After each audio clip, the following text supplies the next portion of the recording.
प्रवेशे निर्गमे तथा संग्रामे संकटे चैव विघ्नस्तस्य न जायते। अर्थ, श्री गणेशांचे स्मरण विद्येच्या आरंभी, विवाहावेळी, गृहप्रवेश करताना, घरातून बाहेर पडताना, युद्धाच्या वेळी व तसेच संकटाच्या वेळी करावे, म्हणजे विघ्नांचा नाश होतो। जय जय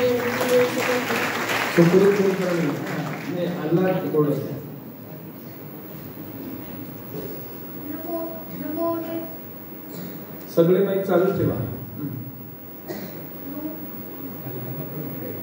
इथे ये नमो देव्यै महादेव्यै शिवायै सततं नमः। नमः प्रकृत्यै भद्रायै नियतः प्रणतः स्मताम्। अर्थ, भगवती जगदंबा देवीला नमस्कार, महादेवी शिवाई देवीला पुन्हा पुन्हा नमस्कार, विश्वनिर्माती प्रकृती आणि कल्याणकारी म्हणजेच भद्रा देवीला नमस्कार। अशा तऱ्हेने जगदंबा देवीला नियमपूर्वक नमस्कार। धन्यवाद।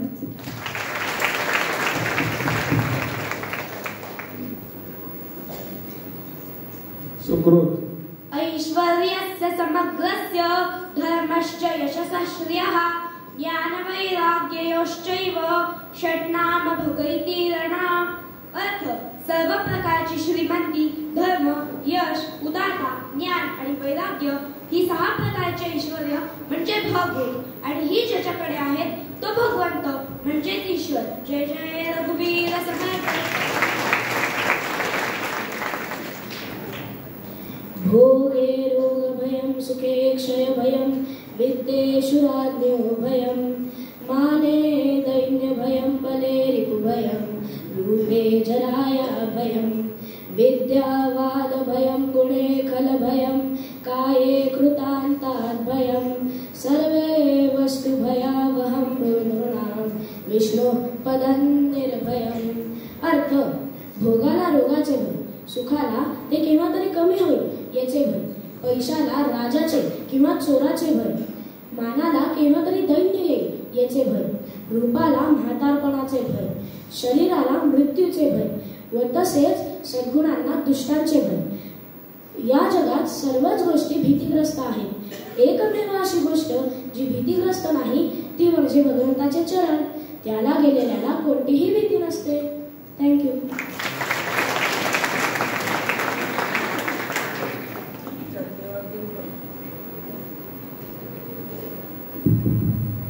चंद्रबिंबं समं वस्तु वस्तुनान्तरमाक्षरं पकारादि लकारान्तं यो जानाति स पंडितः। अर्थ, हा विरोधी सुभाषित आहे। चंद्रबिंबा प्रमाणे गोल वस्तू 3 अक्षरी, प ने सुरुवात, द ने शेवट, ओळखला तर तुम्ही शहाणे। पापड।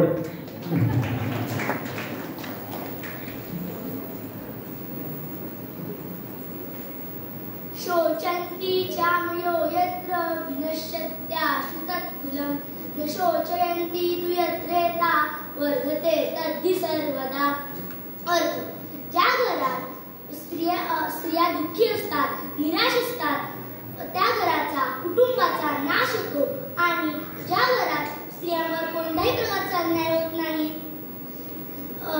उलट तिथे त्यांचा सन्मान केला जातो, ते कुटुंब समृद्धीच्या मार्गाकडे जाते।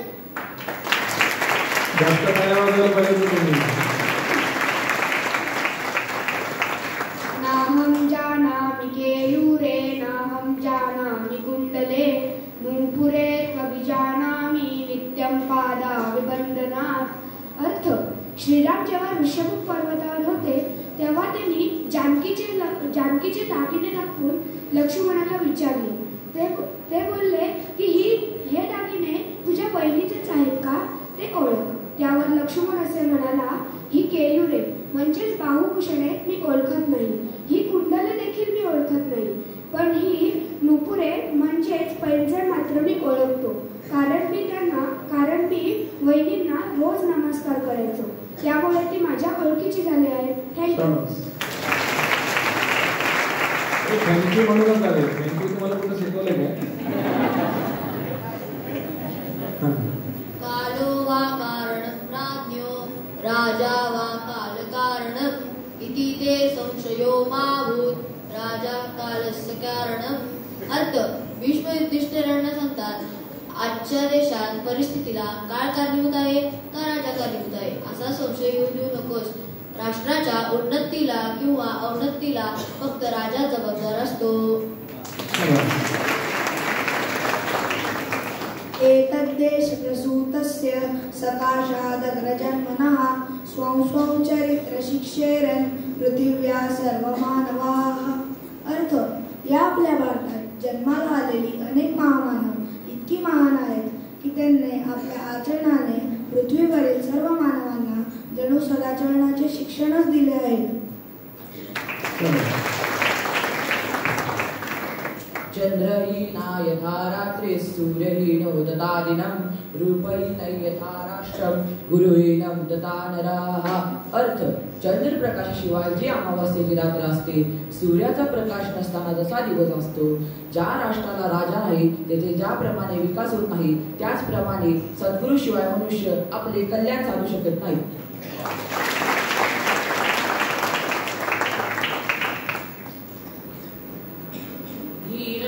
वीरता कार्यक्षमतानां प्रवर्तकं सज्जनानंद संदोहं रामदासं नमाम्यहम्। अर्थ धैर्य, शौर्य आणि कार्यक्षमता यांची प्रेरणा देणाऱ्या आणि सज्जनांच्या आनंदाचा जणू साठाच असणाऱ्या श्री रामदासांना मी नमस्कार करतो। लोभेन बुद्धिश्चलति लोभो जनयते तृषां तृषार्थो दुःखमाप्नोति जंतुर्जगति मोहितः। अर्थ लोभामुळे माणसाची बुद्धी जळते, लोभामुळे हाव सुटते, लोभामुळे माणसाला दुःख प्राप्त होतं। या जगात लोभामुळे सगळे प्राणी भ्रमित होतात। धन्यवाद।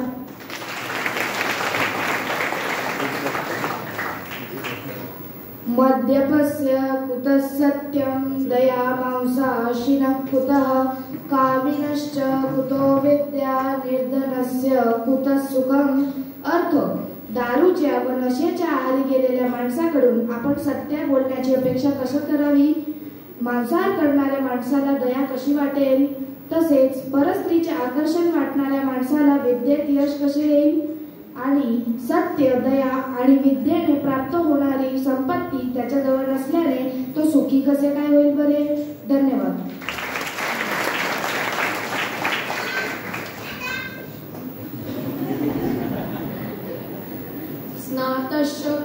स्नातश्च वरुणस्तेजो जुहतोऽग्निर्श्रियं हरेत् भुञ्जानस्य यमस्याय तस्मान्नाम व्याहरेत् त्रिषु। अर्थ स्नान करताना जर आपण बोललो तर वरुण देव आपले तेज हरण करतात। जर आपण यज्ञ किंवा हवन करताना बोललो तर अग्निदेव आपली संपत्ती हरण करतात आणि जर आपण जेवताना बोललो तर यमदेव आपले आयुष्य हरण करतात। म्हणून या तिन्ही वेळेस बडबड करू नये।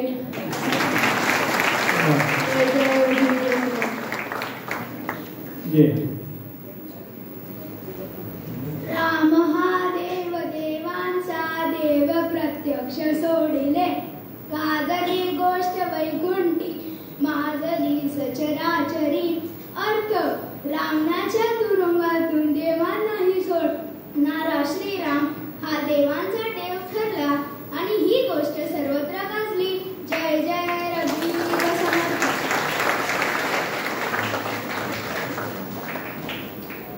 लिहावे शुद्ध वाचावे जाणावे तदनंतरे, जाणता कळता बिंबे बिंबता स्फूर्ती होत असे। अर्थ उत्तम अक्षरात लिहिता यावे, उत्तम वाचता यावे व त्याचा अर्थही नीट समजून घ्यावा, मग बोलण्याची आणि काव्य करण्याची स्फूर्ती होते। धन्यवाद। जय जय। कष्टता सौख्यमानावे कष्टी फळ चिपाविसे, आळसे वाटते सुख दुःख ब्रह्मांड भोगवी। अर्थ जीवनात यश मिळवण्यासाठी आपल्याला जे कष्ट करायला लागतात ते करताना आनंद व्हावा, कारण त्यातूनच आपल्याला यश रूपी फळ मिळणार आहे। पण त्या उलट आळसाच्या तात्पुरत्या आनंदात जर आपण मोही गेलो तर नंतर मात्र आपल्याला अपयशाचे दुःख भोगावे लागते। धन्यवाद। सळेना ढळेना देवो रुळेना मळेना कदा तुटेना फुटेना काही आदी अंत तसा तसा. अर्थ श्री समर्थ येथे देवाच्या वास्तविक स्वरूपाची व्याख्या करतात. देव जसा हलत नाही, इथे तिथे जात नाही, मलिन होत नाही, तुटत नाही, फुटत नाही, तो जसा पहिले म्हणजे विश्वनिर्मितीपूर्व असतो तसाच मध्ये आणि विश्वविनाशानंतरही तसाच अचल असतो. धन्यवाद. बोलता चालता जाते सारे आयुष्य वेचते, कळेना भुलवी माया माझे माझे वृथा वृथा. अर्थ चालता बोलता आयुष्य निघून जाते. भगवंताची माया अशी आहे की हे माझं ते माझं व्यर्थ बोलत बोलत आपलं सगळं जीवन निघून गेलं तरी आपलं काही चुकते असं आपल्याला वाटत नाही.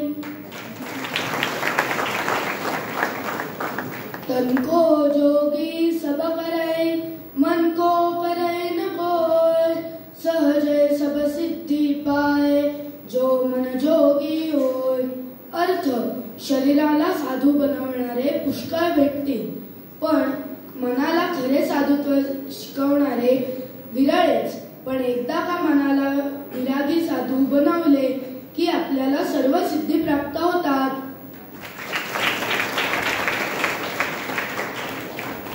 मन मैला तन उजरा, बगुला कपटी अंग, दासौ तौ कौवा भला, तन मन एकही रंग. अर्थ संत कबीर असे म्हणाले की मनात मळ म्हणजे कपट आणि शरीर उजळ म्हणजे शुभ्र शरीर असणारा बगळा हे दंभाचे प्रतिक आहे. त्यापेक्षा तर कावळा अधिकच चांगला, कारण त्याच्या मनात आणि शरीरात काहीही फरक नसतो.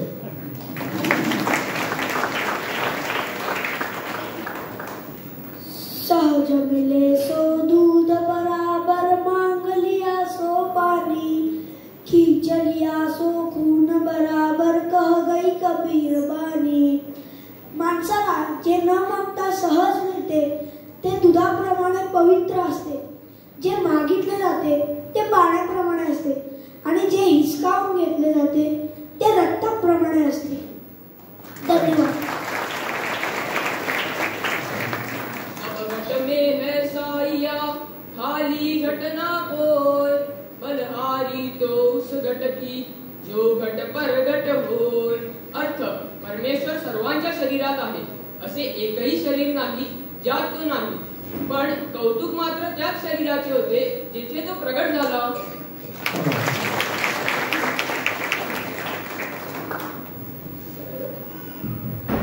सरवर तरवर संत जन चौथा बरसे में, परमार्थ के कारण ये चारों धरिये देख. अर्थ सरोवर, तरु, संत आणि ढग यांनी परोपकारासाठीच देह धारण केले आहे.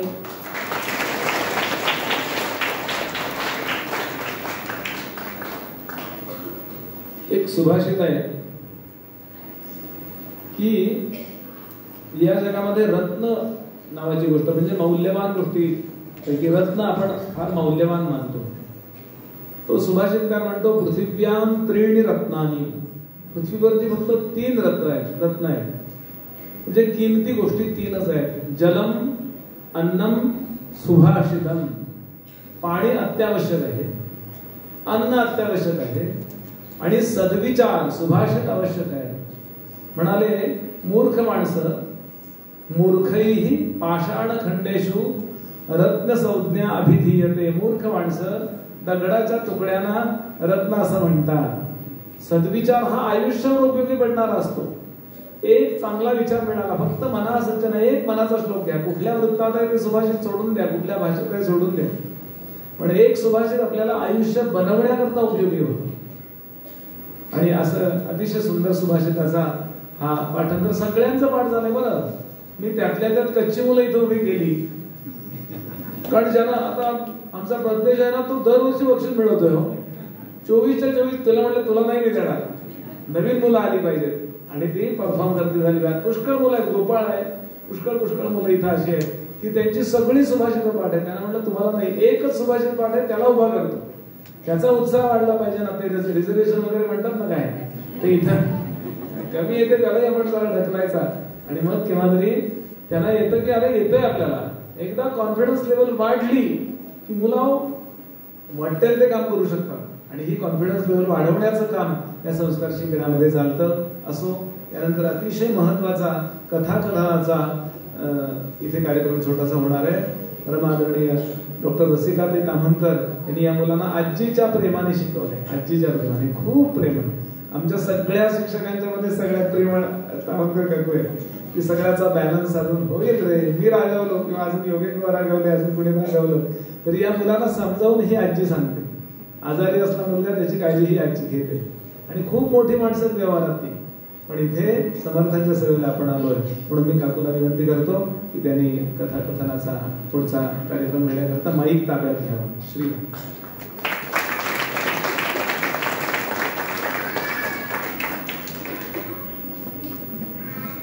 नमस्कार मंडळी. आमची रामदासी मुलं कशी दिसत आहेत सांगा बरं. आणि छाटी नेसलेली, ओळखत पण नसतील तुम्हाला ती कारण आमची आहे. आमच्या समर्थ सेवा मंडळाची, आमच्या समर्थांची ही मुलं आहेत आणि खूप गोड राहिलेत. आणि त्यांचे प्रसन्न चेहरे तुम्हाला का दिसत आहेत? त्यांच्या हातात 8 दिवस मोबाईल नाही आणि त्यामुळे ते इतकी सुंदर स्तोत्र, इतकं सुंदर गीता पठण, इतकं सुंदर सुभाषित म्हणू शकली. 8 दिवस त्यांच्या हातात काहीच नव्हतं. आता तर पुढे पुढे तुम्ही बघा कथाकथन, रामायण, कीर्तन, योगासनं. कारण मोबाईल नसल्यामुळे त्यांना ह्या सगळ्या गोष्टीत चिक्कार, आकर्षण, उत्साह होता. मला ह्याच्यात घ्या, मला त्याच्यात घ्या, मला आजी ह्याच्यात चांगलं गेला, मला ह्याच्यात नाही बघितलं. ह्या सगळ्याकडे त्यांचं लक्ष होतं आणि सारखं सगळं शिकावं असं वाटत होतं. ह्याला मूळ कारण त्यांच्याकडे मोबाईल नव्हता. आता आम्ही 8 दिवस ही त्यांना सवय लावली. ती सवय पुढे वर्षभर आमच्याकडे ती पुन्हा येईपर्यंत तुम्ही लावायची, ही तुमची जबाबदारी आहे. आता मी मुलांना सांगते. आणि अजून एक गोष्ट तुमच्यासाठी मला फार आवडली. जेव्हा मी गोष्टी सांगायची तेव्हा सगळी मुलं म्हणायची की आजी मी सांगू गोष्ट, मी सांगू गोष्ट. कारण आम्हाला आमच्या आजी सांगते गोष्ट. म्हणजे आजी आजोबा ही संकल्पना अजून जिवंत आहे. ती तुमच्यासारख्या घरातनं आहे ह्याचाही आम्हाला मनापासून आनंद झाला. आणि प्रत्येक वेळेला 7 दिवस 2-3 मुलांना गोष्टी सांगायला सांगितल्या. माझी गोष्ट झाल्यावर तर मुलांनी त्या खरोखरच अप्रतिम सांगितल्या. त्यामुळे घरातही असे तुम्ही संस्कार करताय, त्यामुळे आम्हालाही छान पडतंय ती मुलं हाताळायला. अगदी सोपं जात आहे. खूप मुलांना गोष्ट सांगायची होती पण वेळेचा आपल्याला हे सांभाळायला पाहिजे, वेळ सांभाळायला पाहिजे म्हणून त्यातल्या 3 मुलांनाच निवडलेलं आहे. तर त्यातले आता एक मुलगा येईल आणि आपली गोष्ट सादर करेल. 3 मुलं निवडली आहेत ती अथर्व मिलिंद नानल, सुकृत सुशील कुलकर्णी आणि अर्चित सदाशिव सुंकरे. आता अथर्व मिलिंद नानल ही गोष्ट सांगा.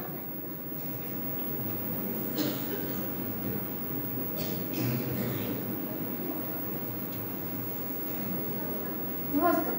उपस्थित पालक आणि माझ्या सवंगड्यांना नमस्कार करून मी माझ्या गोष्टीत सुरुवात करतो. माझे नाव अथर्व मिलिंद नानल आणि आज मी तुमच्या समोर सत्याची ताकद ही गोष्ट सादर करणार आहे. खूप वर्षापूर्वीची गोष्ट आहे. गांधार नावाचं एक राज्य होतं. त्या राज्याचा राजा होता विद्याधर. अत्यंत गुणशाली, बुद्धिमान आणि एकदम उत्तम राजकारणी होता तो. त्याच्या अधिपत्याखाली पूर्ण राज्य अगदी प्रसन्न होतं. त्याची प्रजा समाधानी होती. परंतु प्रजेला आणि राजाला मात्र एकच चिंता होती. राजाला वारस नाही, राजाला मूल नाही. राजानंतर या राज्याची गादी कोण सांभाळणार? राजाला बागकामाची प्रचंड आवड.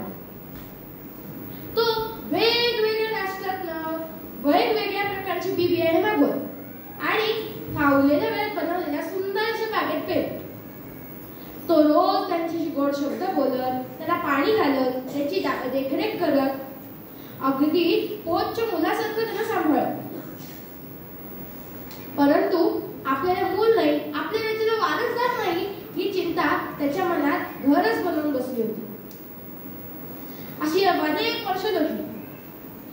संध्याकाळी एकदा राजाच्या डोक्यात एक विचार आला. त्याने आपल्या सैनिकांना आज्ञा दिली, गावात जाऊन दिवंडी पेटवा. सैनिक ढोल नशी घेऊन गावात आले. ऐका हो ऐका, ऐका हो ऐका, ताई माई अक्का, आपले श्रेष्ठ महाराज विद्याधर यांनी केली आहे आज्ञा.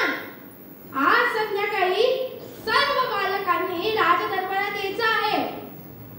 राजा राज्याचा वारसदार शोधण्यासाठी एक परीक्षा घेणार आहेत बरं का. ऐका हो ऐका. ऐकल्यावर प्रजाजनांमध्ये जल्लोष झाला. ठरल्याप्रमाणे संध्याकाळी सर्व मुले दरबारात गेली. काही वेळाने राजाचे आगमन झाले. राजाने सर्वांना सांगितले, मुलांनो, आज मी तुम्हा प्रत्येकाला एक एक बीज देणार आहे. घरी जाऊन ते तुम्ही कुंडीत लावा आणि 3 महिन्यांच्या अवधी देतो मी तुम्हाला. 3 महिन्यानंतर ती कुंडी मला आणून दाखवा. ज्याच्या रोपट्याला सगळ्यात जास्त फुलं येतील, ज्याचं रोपटं सगळ्यात चांगलं वाढेल, त्यालाच मी माझ्या राज्याचा वारसदार घोषित करेन. त्यानंतर राजाने सर्व मुलांना एक एक बीज दिले. या बीज घेण्यासाठी मुलांची खूप मोठी रांग लागली होती. या रांगेत एक होता, तो म्हणजे पिंगळ्या.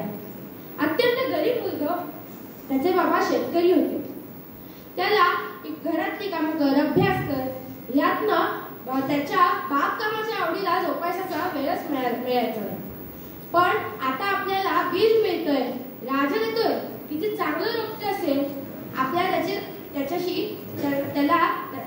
त्याचं रक्षण करता येईल, त्याच्याशी गोड गप्पा मारता येतील, त्याला वेळ देता येईल, यातच तो आनंदी होता.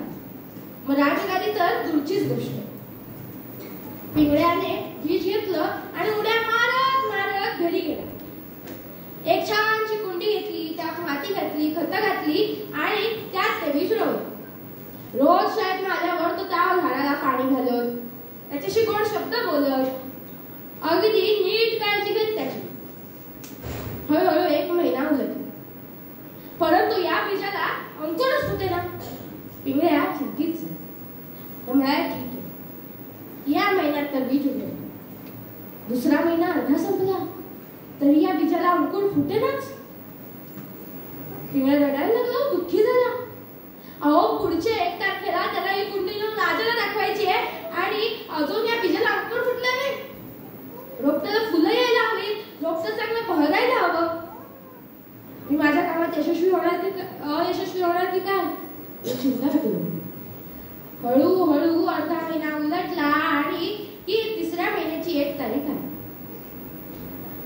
सगळे मुलं आपल्या फुलांनी भरलेल्या रोपट्यांच्या कुंड्या घेऊन राजदरबारात निघाले होते. पण पिंगळ्या मात्र जायला तयार नाही. तो रडत रडत आपल्या वडिलांना म्हणे, बाबा, मी माझं काम नीट पार पाडू शकलो नाही. माझ्या बीजाला अंकुरच फुटला नाही. हे ऐकून वडील म्हणाले, बाळा, तू तुझे 100% प्रयत्न केलेस. आता त्या बीजाला अंकुर फुटला नाही, यात तुझा काय दोष? रोपटं उगवतोय की नाही, त्या बीजाला अंकुर फुटतोय की नाही, याला महत्व नाही, तर तुझ्या कष्टाला महत्व. जा, तू सुद्धा इतर मुलांसारखा जाऊन ही कुंडी राजाला दाखव. पिकाशोंची आज्ञा पाळायची म्हणून पिंगळ्या रडत रडत राजदरबारात गेला आणि रांगेत सगळ्यात शेवट उभा राहिला. तेवढ्यात राजाचे पदार्पण झाले. काही मुलांसोबत त्यांचे पालकही आले होते. त्यांनी हात जोडून राजाचे स्वागत केले. राजाने एकेकाच्या कुंड्या तपासायला घेतल्या. आहा, काय त्या कुंड्या! वेगवेगळ्या प्रकारची फुले, सुंदर फुलांनी बहरलेल्या. पण राजाच्या चेहऱ्यावर मात्र वेगळंच दुःख दिसत होतं. तो निराश होता. हळूहळू रांग सरायला लागली आणि पिंगळ्याचा नंबर आला. पिंगळ्याने रडत रडत ती कुंडी महाराजाच्या हातात दिली आणि म्हणाला, महाराज, मला माफ करा. या बीजाला अंकुरच फुटला नाही हो. मी माझे सगळे प्रयत्न केले, पण काही होईच ना. मात्र राजा आनंदी झाला होता. राजा पिंगळ्याला म्हणाला, बाळा, तुझं नाव काय रे? पिंगळ्याचं उत्तर होतं, पिंगळ्या. पिंगळ्या मारत पिंगळ्या. अरे पिंगळ्या, तूच माझ्या राज्याचा वारसदार ठरलायस. हे ऐकून पिंगळ्याच्या पायाखालची जमीन सरकली. डोळे वटारून तो राजाकडे बघायला लागला. राजाने सर्व प्रजाजनांसमोर त्याची परीक्षा उलगडीत केली. तो म्हणाला, माझ्या प्रिय प्रजाजनांनो व त्यांच्या पाल्यांनो, मी तुम्हा सर्वांना बीज द्यायच्या आधी ते मुद्दामून भाजून घेतली होती, म्हणजे त्याला अंकुर फुटणारच नाही. मला माहिती आहे की तुम्हा कोणाच्याच कुंड्यामध्ये एकही रोपटं उगवलेलं नाही, परंतु मी तुमच्या सत्याची परीक्षा घेत होतो. तुमच्या पालकांनी तुमच्यात किती संस्कार केले आणि तुम्ही किती सत्य वागताय याची मी परीक्षा घेत होतो. मला अपेक्षा होतीच तुमच्यापैकी कोणीही असं करणार नाही, अगदी क्वचितच. आणि या पूर्ण राज्यात या एकट्या पिंगळ्यानेच सत्याची साथ दिली होती. तशी कुंडी त्याने मला आणून दाखवली. आणि आता मी पिंगळ्याला माझ्या राज्याचा वारसदार घोषित करतो. पिंगळ्याला आनंद झाला. त्याने आपलं कामही पूर्ण केलं आणि त्याला आपलं राज्यही मिळालं. आता तो राज्याचा वारसदारही होता. त्याला त्याच्या सत्यकर्माचं फळ मिळालं होतं. ही गोष्ट आपल्याला असं सांगते की आपण कायम सत्याची साथ दिली पाहिजे. जो माणूस सत्याची साथ देतो तो कायम आपल्या कामात यशस्वीच होतो. जय जय रघुवीर.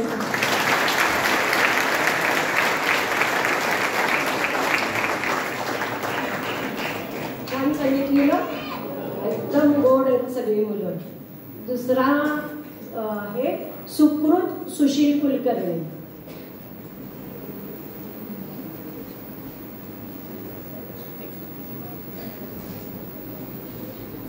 जय जय रघुवीर समर्थ. नमस्कार, माझे नाव सुकृत सुशील कुलकर्णी. मी आज तुमच्या समोर एक कथा सादर करणार आहे. त्या कथेचे नाव आहे तूच नाव. फार वर्षांपूर्वीची गोष्ट. शेषप्पा नावाचा एक वृद्ध माणूस राहत होता. तो जवळपास 100च्या जवळ होता. त्याच्या अंगभर सुरकुत्या होत्या. त्याचे केस पांढरे झाले होते. तो काठीतून वाकला होता, पण त्याची दृष्टी मात्र तीक्ष्ण होती. समुद्रकिनारी बसलेल्या कमलपुरा गावात तो राहत असे. तरुण वयात त्याने मोलमजुरी करून काबाड कष्ट करून पैशांची बचत केली व त्या पैशांनी गावाच्या बाजूला टेकडीच्या माथ्यावर एक सुरेख असे घर बांधले. टेकडीच्या माथ्यावरून टेकडीच्या पायथ्याशी पसरलेलं अख्खं गाव दिसत असत आणि त्या टुमदार घरात त्याची मुलं, नातवंड, पतवंड यांच्यासोबत तो राहत असे. ते सर्वजण शेती करतात. एक दिवस गावात मोठा उत्सव होता. भव्य दिव्य अशी रथयात्रा निघणार होती. दिव्यांच्या लखलखाटामध्ये ती निघत असते. तेव्हा सर्वसामान्य लोक, गावकरी सगळे उत्साहाने त्यात सहभागी होत असत. तेव्हा श्रीमंत कोणी नसे व गरीब कोणी नसे, सगळे सर्वसामान्य असे. शेषप्पाच्या घरची मंडळी रात्रीचं जेवण करून निघणार होती. शेषप्पा म्हातारा झाला. तो म्हणाला, मी तर आता म्हातारा झालोय. माझे तर पाय दमले. मी तर वाकलो पण आहे. या गर्दीत मी काही जमणार नाही. मला मी नाही आहे. तुम्ही जा, खरंच सगळे जा. पण तू बाळा, तो त्यांच्या वृद्ध पणजोबांना सोडून यायला तयारच होईल. तो म्हणाला, मी पणजोबांना सोडून बिलकुल नाही येणार. मी पणजोबांसोबतच राहणार. ते नंतर ठीक आहे. आणि या माराला आपल्या पणजोबांच्या तरुण वयातील शौर्य कथा ऐकण्याची भारी हौस होती. सगळे जाताना आईने त्याला बोलावून सांगितले, बाळा सांभाळून राहा. आपलं वर्षभराचं धनधान्य, गाईंची वैरण कोठ्यात सांभाळून ठेवले. त्यांची काळजी घे, घराची काळजी घे आणि पणजोबांची काळजी घे. तो म्हणतो ठीक आहे.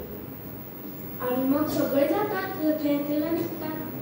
आणि मग शेषप्पा अंगणावर खाटेवर बसून त्याला एक एक रोमहर्षक कथा सांगू लागतो. समुद्राकडे पाहून त्याला एक आपली समुद्र साहसी कथा आठवते. ती तो सांगायला लागतो तर मग अचानक त्याला काहीतरी गडबड दिसते. तो नीट निरखून पाहतो आणि क्षणभर स्तब्ध राहतो. आणि तो म्हणतो, मला तुला काहीतरी वेगळं दिसतंय का रे?